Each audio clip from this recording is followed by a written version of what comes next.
నమస్తే. ఇన్నాళ్ళు నన్ను సపోర్ట్ చేస్తూ, ఎంకరేజ్ చేస్తూ మీ ప్రేమని నాకు అందిస్తున్న ప్రతి ఒక్కరికి కృతజ్ఞతలు. అలాగే ఈ వీడియో కూడా ఖచ్చితంగా మీకు ఉపయోగపడుతుంది. లైక్, షేర్ అండ్ సబ్స్క్రైబ్ చేసి మీ సపోర్ట్‌ని నాకు అందించండి. అలాగే ఈ వీడియో పట్ల మీకున్న అభిప్రాయాన్ని కామెంట్ సెక్షన్‌లో కామెంట్ చేసి తెలియజేయండి. ఇప్పుడు వీడియోని చూద్దాం. నమస్తే. Welcome to our channel. నేను పద్మిని. ప్రస్తుతం మనతో పాటు ప్రముఖ ఆధ్యాత్మికవేత్త, వాస్తు జ్యోతిష పండితులు కేఎస్ఆర్ గారు ఉన్నారు. మాట్లాడదాం. సార్ నమస్తే అండి.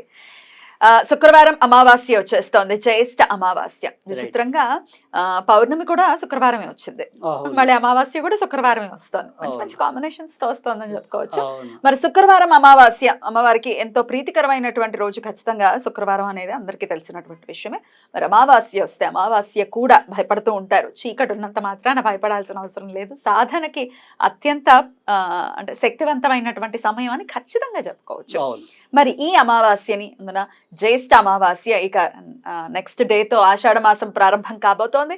వారాహి నవరాత్రులు కూడా ప్రారంభం కాబోతున్నాయి. మరి ఈ అమావాస్యని ఎలా వినియోగించుకోమంటారండి? తప్పకుండా. అంటే ఇక్కడ చాలా సందర్భాల్లో ముఖ్యంగా చెప్పాలంటే కనుక ఇప్పుడు మనకి జ్యేష్ఠ అమావాస్యని కాదు, ఏ నెలలో అయినా సరే శుక్రవారం నాడు అమావాస్యతో వస్తే కనుక అది చాలా లక్ష్మీ పూజకి చాలా శ్రేష్టమైన రోజు.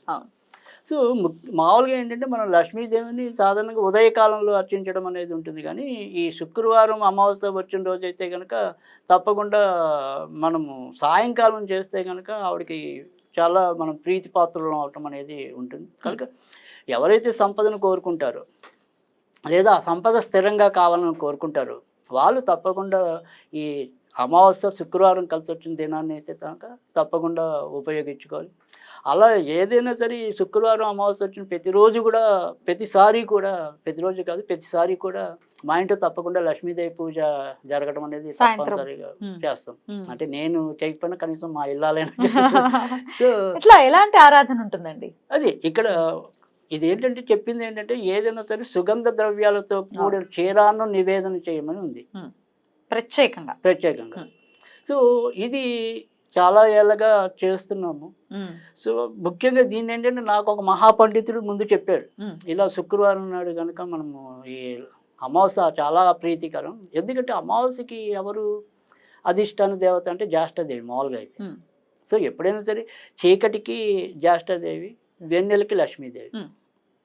ఇక్కడ మనకి ఏంటంటే అప్పుడప్పుడు ఈ జ్యేష్ఠాదేవిని ప్రసన్నం చేసుకోవాలంటే కూడా లక్ష్మీదేవి, అంటే జ్యేష్ఠాదేవి రోజు మనం కూర్చుని చేస్తే కనుక అక్కడ లక్ష్మీదేవి అమ్మ పోలే మా సోదరుని కూడా గౌరవించారు అనే భావన ఖచ్చితంగా కలుగుతుంది కదా. అందుకని ఆ రకంగా కూడా అంటే అక్క చెల్లెలిద్దరిని కూడా మనం సంతృప్తి పరిచిన వాళ్ళం అవుతాం. సో ఆ రకంగా ఇక్కడ మనం ఏంటంటే ఈ లక్ష్మీదేవిది సంబంధించింది ఏదైనా సరే ఒక స్తోత్రం చదువుకోవటం, లేదా ముఖ్యంగా ఏదైనా సరే లక్ష్మీ అష్టకం అని ఉంటుంది. ఆ లక్ష్మీ అష్టకం కానీ లక్ష్మీ హృదయం అని ఉంటుంది. అది కొద్దిగా కష్టం, కొంచెం సమయం పడుతుంది. బట్ ఈ రెండిట్లో ఏదో ఒకటి ఖచ్చితంగా ఆ రోజు చదువుకోవటం అనేది చాలా శుభసూచకం. తర్వాత ఇందాక చెప్పినట్టు ఈ సుగంధ ద్రవ్యాలు అంటే ముఖ్యంగా యాలకలు కానీ ఇలా ఏదైనా కొన్ని సుగంధ ద్రవ్యాలతో చేర్చి పర్వాణంగా పెట్టాలి. ఉత్తి అన్న పర్వాణం కాకుండా ఇందులో ఏదో ఒకటి పదార్థాలు జోడించి చేస్తే అప్పుడు మనకి ఇంట్లో కూడా సౌభాగ్యం వచ్చి చేరుతుంది. తప్పకుండా. సో ఆ రకంగా చేయాలి. అది మనం శుక్రవారం నాడు అమావాస్య నాడు ఉపయోగించుకోవాల్సిన విధానం. సాయంత్రం పూట చేసుకునేటటువంటి తప్పకుండా సాయంకాలం పూటే చేసుకోవాలి. తర్వాత రెండోది ఏంటంటే చాలా మంది లక్ష్మీ పూజకి అని కాదు, ఏ పూజలో అయినా సరే మనం ఈ గంట కట్టడం అనేది ఉంటుంది. కానీ ఈ అమావాస్య నాడు చేసే పూజలో మాత్రం మనం గంట శబ్దం వినియోగించుకోవాలి. శబ్దం రాకూడదా? ఎందువలన? దానికి ఏంటి? ఎందుకంటే ఇక్కడ అమావాస్య నాడు అంటే ఇందాక మనము చెప్పుకున్నాం, లక్ష్మీదేవి ఏమో నిదానస్తురాలు.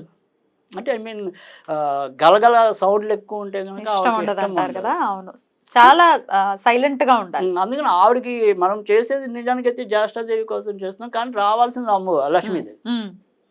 సో ఈ రెండింటి యొక్క కాంబినేషన్ కుదరటం కోసం చెప్పి మనం ఈ రోజు అయితే కనుక గంట వినియోగించకూడదు, అలా మౌనంగానే ఆరాధించాలి. అది ఆ రకంగా చేయాలి. ఇంకా మనం ఎప్పుడు లాగానే ఏదైనా సరే మనకి ఏమంటారు స్విచ్ వర్డ్స్, అలా స్విచ్ వర్డ్స్ ఇవ్వాలి అనుకుంటే పూజ చేసుకోలేని వాళ్ళు ఇంకో ప్రత్యామ్నాయం ఉండాలి కదా. రైట్, అలాంటి వాళ్ళ కోసం అయితే ఇంకా లోటస్. సో లోటస్ అనేది శక్తివంచం లేకుండా చదువుకోవటమే. సో తప్పకుండా అప్పుడు వాళ్ళకి ఏమంటాం, లోటస్ అంటేనే కమలం, ఆ కమలం బుద్ధి కమలం వికసిస్తుంది, ఆర్థిక కమలం కూడా వికసిస్తుంది. తప్పకుండా. రైట్. అయితే ఇది స్విచ్ వర్డ్స్ చదివేటప్పుడు రకరకాల సందేహాలు వస్తాయి. ఆడవాళ్ళు ఒకవేళ ఋతుక్రమంలో ఉంటే చదవచ్చా అనే ప్రశ్న ఉదయిస్తే దానికి మీ సమాధానం?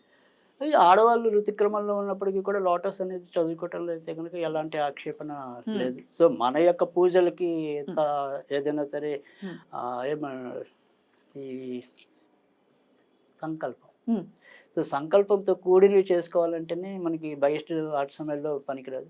తర్వాత రెండోది ఏంటంటే మన యొక్క ఏవైనా సరే అవన్నీ కూడా శబ్దమైనప్పటికీ కూడా అది ఎంతో కొంత దానికి అంతర్లీనంగా ఒక మంత్రం అనేది ఉంటుంది. సో ఈ స్విచ్ వర్డ్ అనేది ఎప్పుడు కూడా దానికి పురచ్చరణ అనేది ఏమి ఉండదు. సో అది వరడే అంతే.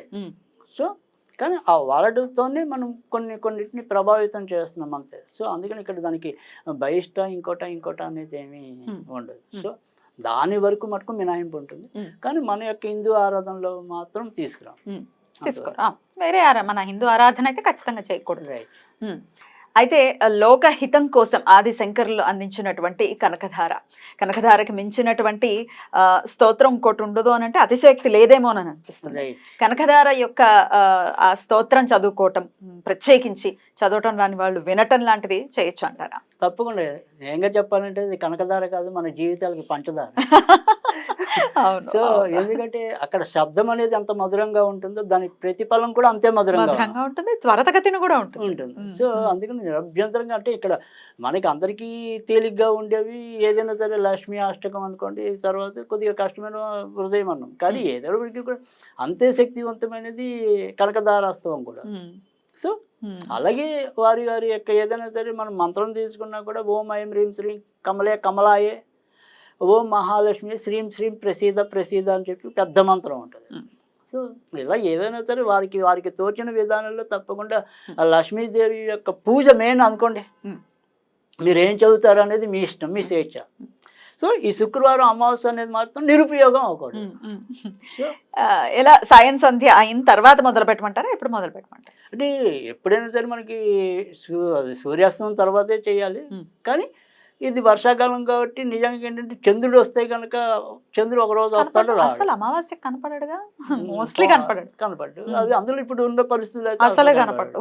కాకపోతే మనం ఏంటంటే ఈ పంచాంగాలు చూసినప్పుడు ఏంటంటే చంద్రోదయ కాలం అనేది ఉంటుంది, తర్వాత చంద్రాస్తమయ కాలం, సూర్యోదయం ఎలా ఉంటుందో అలా కూడా ఉంటుంది. సో ఆ రకమైన పంచాంగ పరిజ్ఞానం ఉన్న వాళ్ళైతే కనుక ఈ చంద్రోదయ కాలంలో కనుక చేసినప్పుడు ఇంకా విశేషమైన ఫలితాలు రావడానికి కూడా అవకాశం ఉంటుంది. కానీ ప్రతి ఒక్కరికి సులభంగా అర్థమయ్యే విధానంలో అయితే సూర్యాస్తమం తర్వాత. ఎందుకంటే కొన్ని సందర్భాల్లో ఈ చంద్రోదయం అనేది అర్ధరాత్రి ఉంటుంది. తర్వాత రెండోది ఏంటంటే కనుక మనకి అమావాస్య నాడు చంద్రోదయం ఉండదు, చంద్రాస్తమయమే మాత్రమే రాస్తారు కదా, చంద్రోదయం ఉండదు. సో అందుకని మనకి ఇప్పుడు మనం పరిగణలో తీసుకోవాల్సింది మాత్రం కేవలం సూర్యాస్తమయం అయ్యాక అంతే.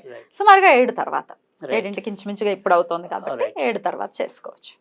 రైట్ అండి. అమావాస్య శుక్రవారం రావటం అనేది మీరు అన్నట్టుగానే చాలా చాలా ఒక మంచి డేగా ఖచ్చితంగా కన్సిడర్ చేస్తారు. కాబట్టి ప్రతి ఒక్కరూ కూడా ఈ రోజున వినియోగించుకుని లక్ష్మి యొక్క కృపా కటాక్షాల కోసం మాత్రమే మనం తెగ వెంబర్లాడుతూ ఉంటాం. లక్ష్మి అనుగ్రహం కావాలి. ఆ లక్ష్మి ఆరోగ్య లక్ష్మి అవ్వచ్చు, ధనలక్ష్మి అవ్వచ్చు, సంతాన లక్ష్మి అవ్వచ్చు, ఏ లక్ష్మి అయినా అవ్వచ్చు. అష్టలక్ష్ముల అనుగ్రహం మనకి కలగాలి. ఆ లక్ష్మి మనం అలక్ష్యం చేయకుండా కాపాడుకోవటం 100%. అద్భుతం అండి. చాలా బ్యూటిఫుల్ గా ఎక్స్ప్లెయిన్ చేశారు. కృతజ్ఞతలండి. నమస్కారం.